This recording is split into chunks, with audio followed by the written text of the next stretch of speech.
City Burewala से आपको खबर देते चलें। साबक एमपी बूरेवाला उम्मीदवार बराए एन हल्का 156 चौधरी रशाद अहमद राइन साहब इंतखाबी निशान हुक्का।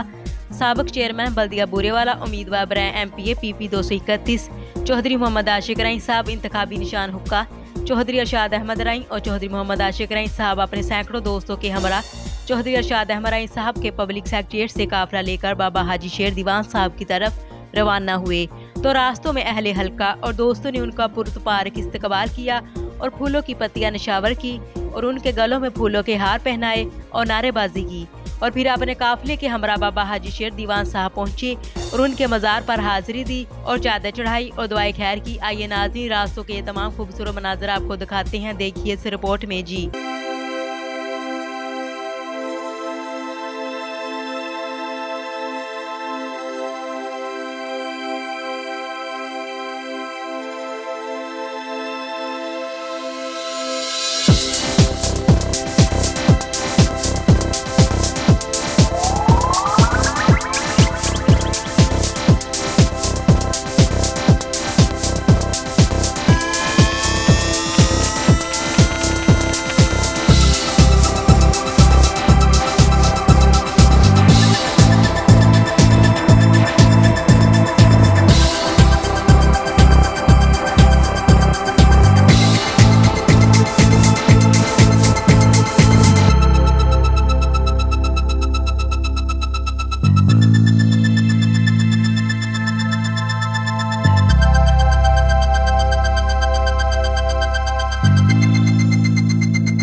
शादी